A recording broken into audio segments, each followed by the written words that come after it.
ازيكم؟ معاكم الشيف بطوطة. النهاردة بقى هنعمل كيكة الزبادي بطريقة مختلفة جدا وجميلة. بصوا شكلها عامل ازاي. مش ممكن حد هيقول غير ان دي تورتاية سهلة جدا للمبتدئين، تحفة. هنقدمها بطريقة سهلة جدا، واللي لسه ما اشتركش في القناة مستني ايه؟ بسرعة اشتركوا واعملوا لايك وفعلوا زر الجرس علشان لسه في وصفات كتيرة. ويلا بينا نشوف الوصفة مع بعض.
اول حاجة عندنا 4 بيضات.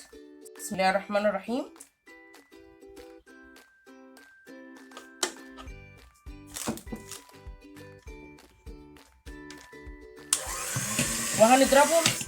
وهنضربهم كويس بالمضرب.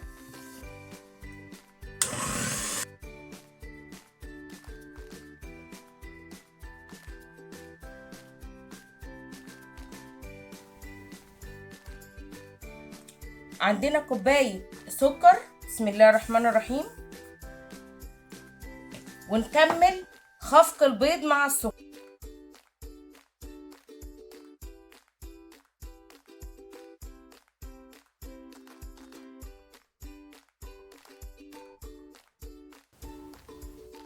دلوقتي عندنا فانيليا سايلة هنحطها، وعندنا كوباية الا ربع زيت عباد الشمس. تمام. بسم الله الرحمن الرحيم. ونديهم ضربة كمان.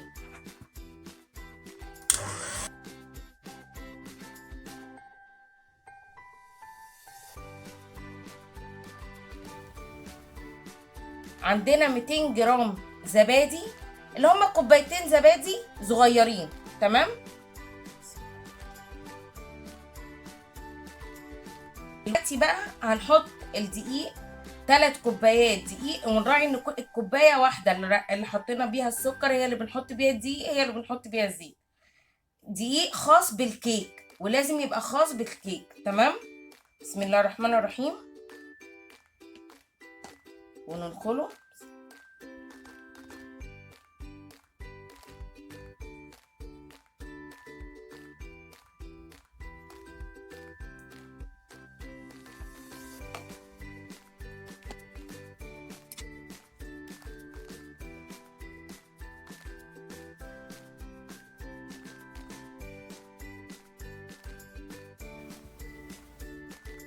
دلوقتي هحط باكت كيك شيف.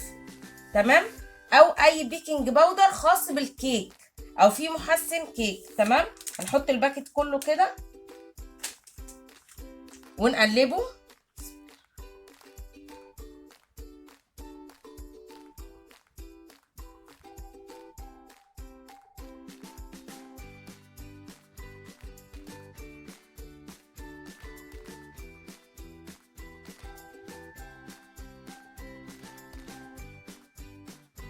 دلوقتي بعد ما حطينا الدقيق كله، عندنا معلقة كبيرة سمنة،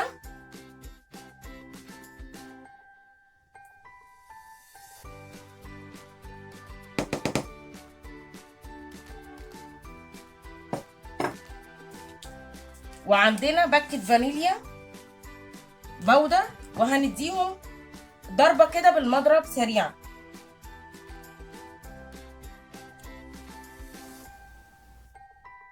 اخر حاجه معانا، عندنا فنجان صغير او اللي هي كوبايه القهوه ميه سخنه مغليه، وهنحطها بقى بالراحه ونضرب.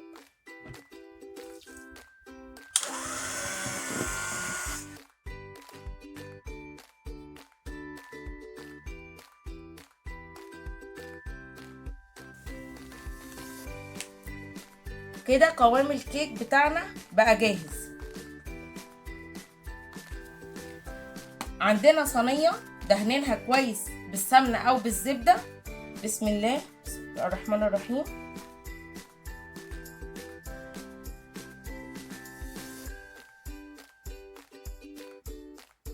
وننزل نص الخليط كده فيها.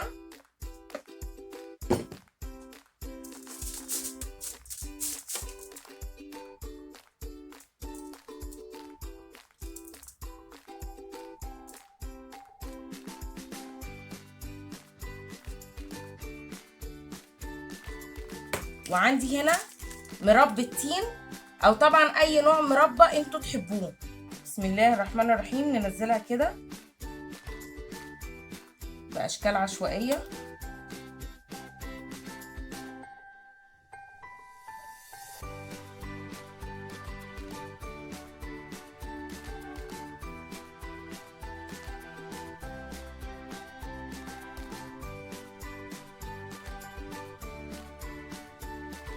تمام. عندنا بقى الفرن بتاعنا مشغلينه على درجة حرارة 180 من قبل ما نبدأ الكيك.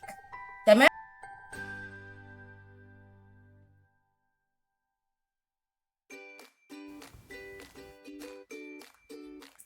دلوقتي بعد ما سيبنا الكيكة بتاعتنا بردت تماما، عندنا بقى كريمة لباني او كريم شانتيه اللي انتوا تحبوه، وعندنا القمع برضو اللي انتوا تختاروه.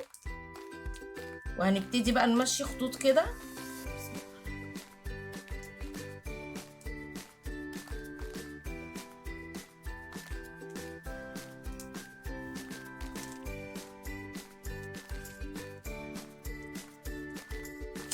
بعد ما حطينا الكريمة على وش الكيك، عندنا بقى اي حاجة تحبوها. عندنا فستق،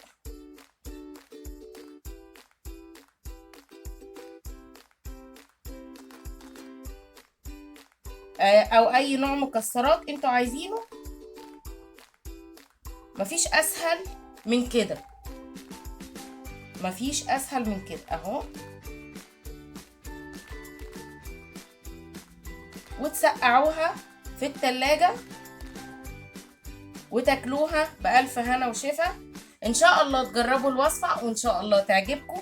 وما تنسوش لايك للفيديو، واللي لسه ما اشتركش في القناة بسرعة يشترك علشان لسه في وصفات كتيرة مع الشيف بطوطة. والسلام عليكم ورحمة الله وبركاته.